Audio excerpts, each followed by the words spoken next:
Perhaps the most relevant precedent for the association of Greek and Near Eastern art and architecture, if we're going to establish a connection between the Apadana reliefs and the Parthenon frieze, is the employment of Ionian Greek artists at Persepolis itself.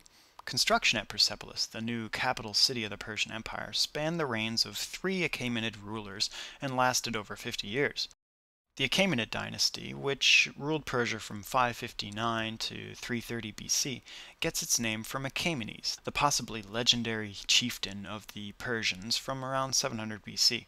Construction began at Persepolis in 518 during the reign of Darius I, continued through the reign of his son Xerxes, and finished under Artaxerxes I around 460 BC. Traditional scholarship on Persian art maintains the theory that the Persians, having been of nomadic cultural origin and having had no style of monumental art of their own, saw the solution of importing foreign craftsmen from throughout the empire and amalgamating their styles under the direction of Persian aesthetic and iconographic desires, essentially to invent a new Persian style of monumental art. As the noted Near Eastern scholar Henri Frankfurt translates in The Art and Architecture of the Ancient Orient, the very words of Darius I on his building inscription at Susa provide convincing evidence for Ionian craftsmen being employed by the Persian imperial regime. A great god, Ahura Mazda, who created this earth, who made Darius king. I am Darius. This is the palace which at Susa I erected. From afar its ornamentation was brought. The cedar timber from Lebanon was brought. From Babylon the Carians and Ionians brought it to Susa. The stone cutters who wrought the stone, those were Ionians and Sardians. The men who wrought the baked brick, those were Babylonians. These excerpts from the building inscription demonstrate that Darius divided up the labors of constructing his palace at Susa among the vassals of the Persian Empire. And if Darius's admission isn't evidence enough for Ionian Greek artisans being employed at Susa and contemporary Achaemenid sites, we also have unmistakably Greek-style graffiti etchings upon the base of a figure of Darius. These heads of bearded men are stylistically identical to contemporary Greek face painting of around 510 to 500 BC. If you'll permit me to get a little speculative, one might imagine an Ionian artisan, weary of adhering to the stiff, repetitive, rigid Near Eastern style of representation he's been confined to by his Persian taskmasters, as having taken leave of his conscription for a few minutes to play with the more realistic, experimental, organic style near and dear to his subjugated homeland. We could go on for quite a bit here about the minor Ionian Greek influences on the Persian artistic style, which can be seen in the Apadana reliefs at Persepolis, but that's not the point of our discussion here, and for the sake of brevity, let's cut that part out. If you're interested in learning more about that, remember to plug in over at scarabsolutions.com and check out the bibliography in the additional resources section.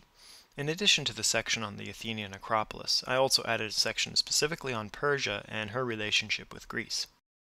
But if I were to take the time to explain how the Apadana reliefs employ a sophisticated, fluid, distinctly Greek, severe style of rendering drapery in the quintessential archaic zigzag pattern, this would provide strong evidence for effective interaction and ongoing intellectual exchange between Greek and Persian artisans. But I'm not going to go into all that. And altogether, the Greek influence at Persian sites was quite limited, perhaps so as not to misdirect the propagandistic mission of Persian imperial art. Interestingly, only the drapery of figures representing Persians were rendered in the foreign Greek style, not the Medes or Lydians or other foreign tribute bearers. It's thought that the Apadana reliefs represent the celebration of Nowruz, the Persian New Year's festival. During Nowruz, the nations of the empire brought their tribute to the Persian king. Here we see tributaries from the subject nations bearing gifts in a ritual procession to the Persian court.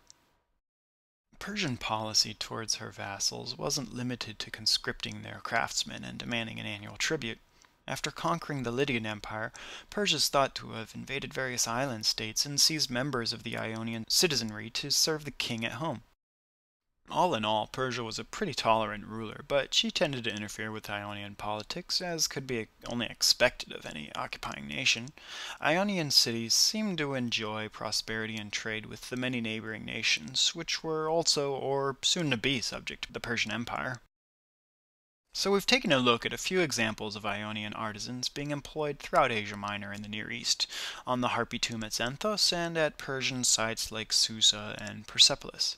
We've also briefly explored how the Ionian Greek artistic style, with its increased attention at representing a dynamic and naturalistic quality to the human form and drapery in comparison to the traditional style encountered in Near Eastern art, how that's crept into the new art of the Near East during this new era of a sort of globalization in the Persian Empire.